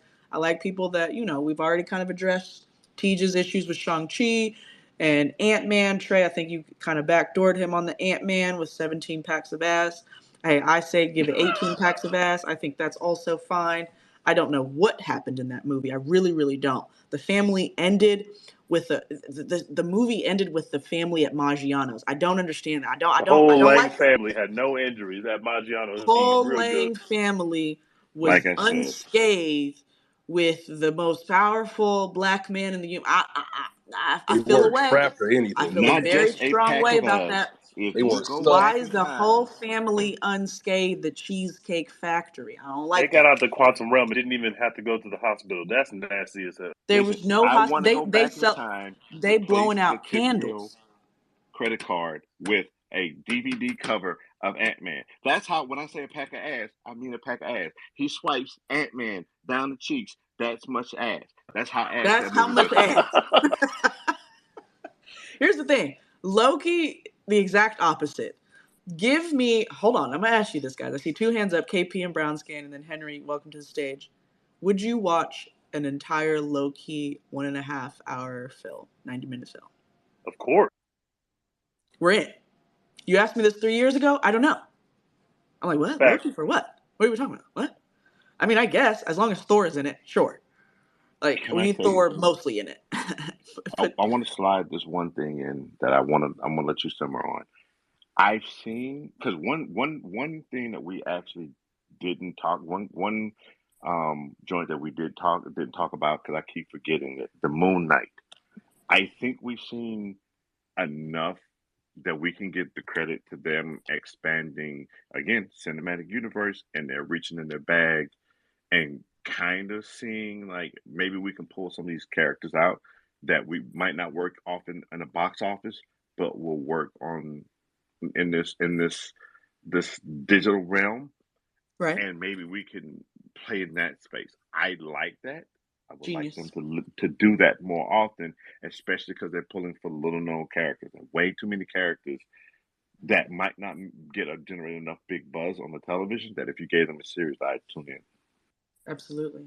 Brown Skin Boy. I think Moon Knight works best in trash can. But I like the idea in general that some characters are meant for TV, but that Moon Knight series. You can go back to the trash audience, can. We've had enough. Teach. Now, you know the only reason why I'm silent about what you're saying, right?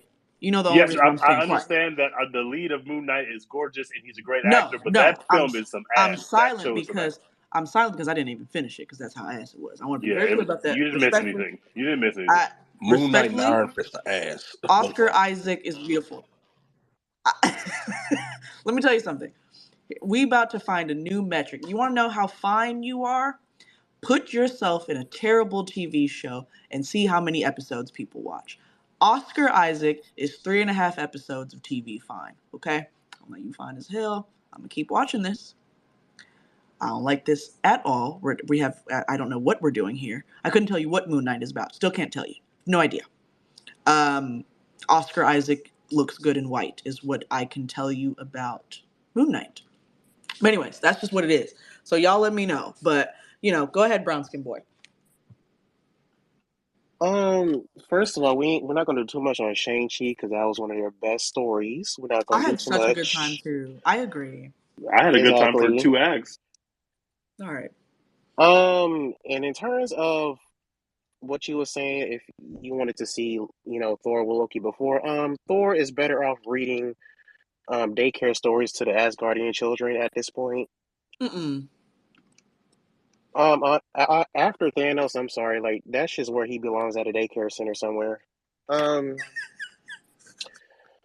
in terms of whole Marvel right now, they got me. And first of all, whoever said that Sylvie needed a 20 piece, she needed to be thrown out of outer space like Tony did Ebony Maw, because all of this was her fault.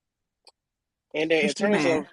in terms of the whole Marvel universe, starting with Doctor Strange, you cannot tell me a story of him going through the multiverse in an hour and 30 minutes and have Wanda chop the heads off the Illuminati, fry Captain Marvel up like Thanksgiving turkey, and shred Reavers up like paper in 7 minutes. That's just not how it works. Wanda was cooking, boy. And the reason he broke the universe too was so dumb for Peter Parker. Facts. Dumb as hell. Like, bro, what? Come That on, man. that everything that they're doing is just done from Inception. Like, you're not an adult. Can't tell this kid no. Just because he can climb up walls, yeah, I'm gonna make everybody forget Here's you. the thing. Nah. That's what I was trying to tell y'all. It's very difficult. That's why I want to celebrate. This is a low-key space, and this is a celebration of the low-key seasons and the finale. Because when you start to do multiverse stuff, now here's my thing. I'm gonna say it again. I had the space. The space is recorded and kept in a vault. But I liked Multiverse of Madness, y'all. I'm so sorry. I had a good time. I Oh, it was get good. it. It was good. I had a good time, but there were some. I respect the concerns now that I'm further away from it, and I might watch it not in the theater and see how I feel. But I liked Multiverse of Madness. But again, you walk a thin line when motherfuckers can just run around like they pop. You walk a thin line because now I'm like, well, really. I'm 26 years old. I want some storytelling. I want to understand the story. Tej, I don't need your commentary right now. Thank you so much. And I don't need your child, commentary. and then it's just like y'all be a fool trying to replace the whole Kane character. Like y'all, like why? Y'all already replaced Terrence Howard. Y'all replaced Edward Norton. Why Look, y'all want to sit here and replace the whole Kane the Conqueror just because first it's of all, Jonathan Majors? first of all, the introduction of Kang the Conqueror is weak as hell. All right, you did a lot. It was just marketing, guys. It was what's the meme? It was all a lie. It was all lies. I'm holding up the paper, guys. Listen. I agree. What? I think him getting eaten up by some ants is very stupid. That was stupid I, as I, hell. I don't know what kind of writing or writers that they be having, and I don't know why they even sit here and allow this foolishness. But I'm gonna need for them to cut it out. And one more thing before I get off the line, by the middle or the end of 2024, I do not want to hear nothing about Marvel Studios quaking in their boots and getting they scalp snatched out because of James Gunn. I do not want to hear it. You're not wrong. And with that, I'm gonna let Henry speak. KP, I see you, but I want to welcome Henry to the stage because James Gunn is this guy. Go ahead, Henry. Yeah, I think this most recent season of Loki has just kind of highlighted Marvel's little bump in the road since Endgame is that they're putting spectacle before the character. Let's Like talk about it. Say that one more time for us, please. they're putting spectacle before the character. Like you think of Loki's character arc, and like only Tony Stark has arguably had a better character arc throughout this whole Exactly. thing. So I love my husband. fast forward to you have characters like Captain Marvel. Like who is Captain Marvel supposed to be? Like we don't know anything about her other than she's super powerful. Henry, pause right there. Tej, can we talk about it?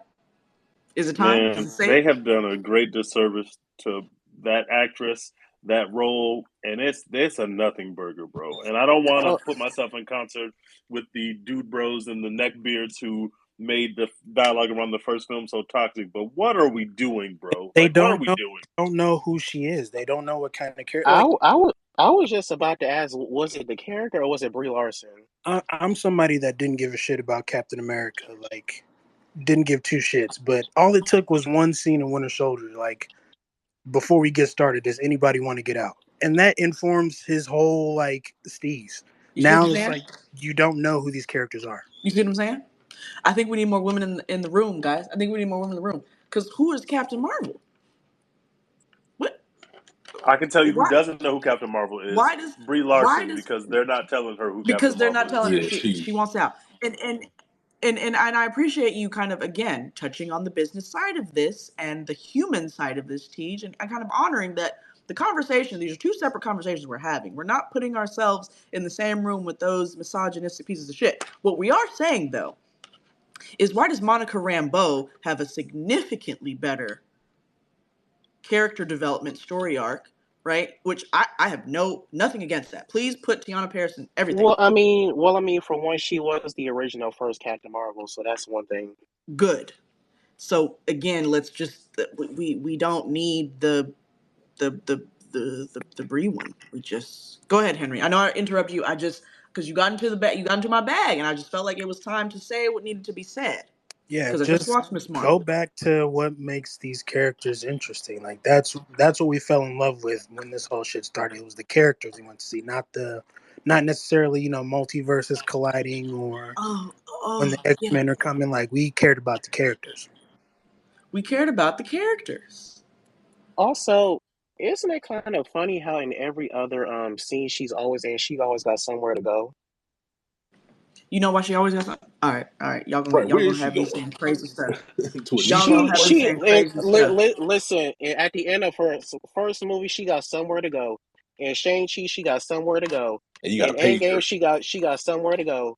It's just like, girl, and Miss Marvel, she had somewhere to go 2-3 times, and then we get the scene where we maybe finally address that she left, but then we don't really. What if she has a space drug problem?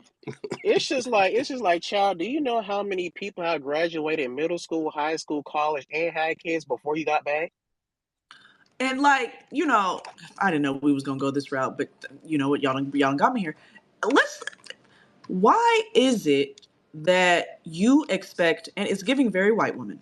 That's why, anyways, it's giving very white women. Why can't we get moments of deep connection and, accountability in any of these scenes? We're getting, it's giving us nothing.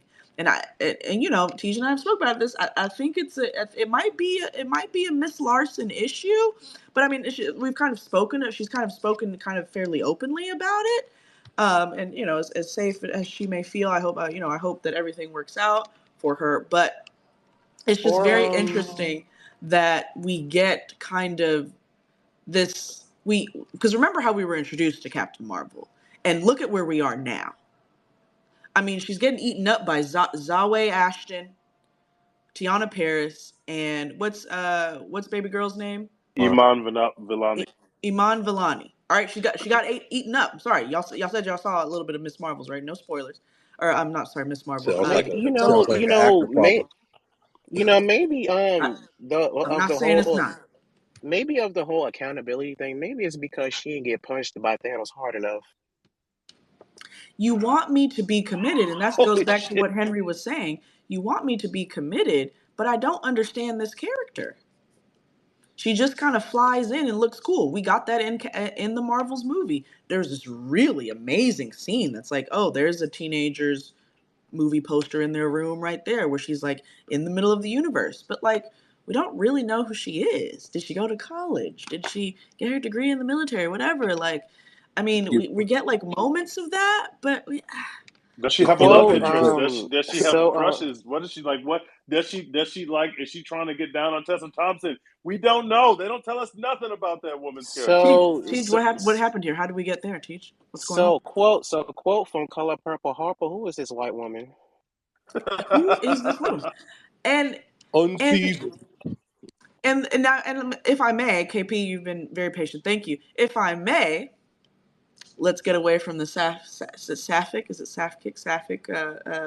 adventures here for a second, Teach, thank you, and go back to Loki to say, I think that's why I say everything is a romance, right? Because we got 2 seasons of Loki, and the very end was, baby girl, either I kill you because you are stubborn as hell. All of you have dated, those of you that date women, those of you that date women in this room, you have dated women, and you know, like, we can get pretty stubborn. Baby, you can go back in time as many times as you want. I'm going to do what I said I was going to do the first 1,500 times. I don't know why you think it's going to change. And so it was really cool to see that kind of like love interest, romantic kind of pillar that I always tell y'all, everything is a romance. It ended up being an internal battle as well as a romantic kind of confrontation about the love that he has for himself and, you know, the love interest of Sylvie. And Tej is right. Not a fan. Not a fan. Not a fan. But anyways, and so it was just really cool to see that in the finale, that like the final decision you had to make without saying it was out of love, right? And love has never been associated with Loki in any version of that, and really in that way, right? And I just realized, like, as I'm talking, that also works, right? Like, we can't even get with Captain Marvel a moment where maybe if she is asexual, or if she is not interested in anybody, then show us that that's who she is, right? Otherwise, yeah, I want to know why she doesn't have a love interest. And if you show me that she has a love interest in the Marvels, and it's this kind of, you know, it was a cool comedic like relief, but you didn't flesh it out. And so she kind of just comes, and then to Brown Skin Boy's point, she got somewhere to be again. Where are you actually going, man? We're gonna have to address this Captain Marvel thing, but go ahead, KP. Apparently to the salon.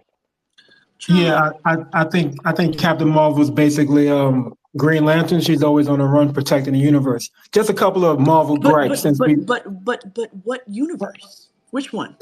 The whichever one that whatever her sector is, like she has a sector. I don't know. I'm just guessing.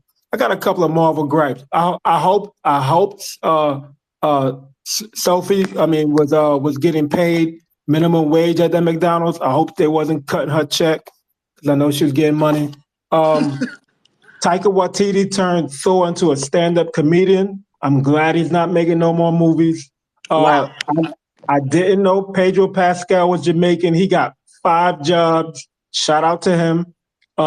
Marvel wasted John Krasinski in that Mr. Fantastic role. They could have casted him as something else. Now he can't never play that role ever again. And if you see him in another Marvel movie, you're gonna think of him in that role. So they wasted that. And Marvel's mid right now. They're fine. They're trying to find their way. They caught a hit song. They like Soulja Boy. They caught a hit song with this Loki, but can they follow it up? I'm excited for Echo. Some people may not be. I'm excited for that dark, gritty, brown. I'm excited for that. Hopefully they can touch another one. I'm excited for What If too, y'all. Y'all know I get into my animated bag. I loved What If. Go ahead, though. And then I'm going to end it on this. Shout out to James Gunn. He's about to put a foot in somebody's ass. Pause.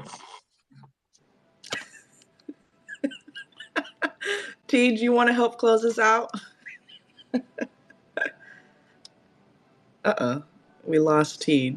Any last words? Any last words from anything on the Loki finale? Again, I tell y'all, and I repeat myself, and you guys will honor me in this in the future if you haven't already. I am so sorry, but I am right.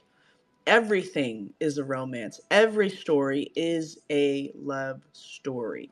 Every single one. Just remember that romance and love does not look like your white, cis heterosexual relationships.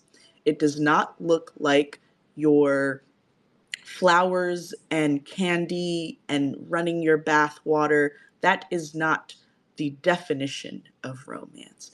Romance is very unique to the development of each of these characters. And low-key romance is what we saw here in this finale with a variant of himself or whatever. And it was just really, really fun to see that happen. I see Tej is coming back. But KP, I'm with you on 82% of your gripes. I'm really excited to see What If 2. I'm really excited for the Phase 5 Marvel Cinematic Universe television series. It's been a minute since the Agatha Harkness kind of, fire. And I might revisit WandaVision to see how it hits when, all of y'all are back in the office. It's a little different. It's a little different. Because we had a family moment watching WandaVision at 1 a.m. every day. They could just put it out at 1 a.m. And it's like, well, yeah, I don't even know what time is anymore. A la Loki finale. I don't even know what time is. I think I'm outside of time right now in 2020. And I did what was for a year and a half, almost 2 years. So, Tej, any last words to close us out? As always, thanks to Mo and thanks to What We Watch for having these spaces for sure. And just a major shout out to everybody that was involved in the creation of Loki, from top to bottom, the crew people, the cast, Feige. They take a lot of criticism, and a lot of criticism is warranted. But Loki is something that I think universally we can all agree there was some real depth to it, and there was some real time taken with it, and I will always, always, always appreciate it. And Tom Hiddleston is the king. Absolutely. I couldn't agree more. I think Loki is the stronghold. I think What We Watch has decided this community. We know what we're talking about, um, even in disagreements. And I think it's true. It's very true. I think Loki is kind of showing us and giving us hope and giving us a new, more, kind of solid foundation and look forward. Because I don't know what happened with Falcon and Winter Soldier and Moon Knight. I'm not sure what happened there. But these creators did what they needed to do, and I would love to see them on a few of the newer shows. I would love to see what they do. Right, apparently we're putting Loki to rest for at least the foreseeable phases in the television realm. And so I'm excited to see what kind of next films we've got and how we use Loki, because I think it's beautiful. This is the power of film and television. Now when we see Loki, we're going to feel invested and connected. We're going to have that little moment in the theater, and we're going to kind of smile to ourselves like, oh, look at our guy. That's our guy. So that's What We Watch. Thank you so much for talking with us about the Loki finale. Tweet it out, hashtag What We Watch. If you loved it, let me know. Tweet me. If you hated it, please tweet Tej. It's all about him if you hated it. Thank you so much for joining us. Have a great, great What We Watch Wednesday. Bye.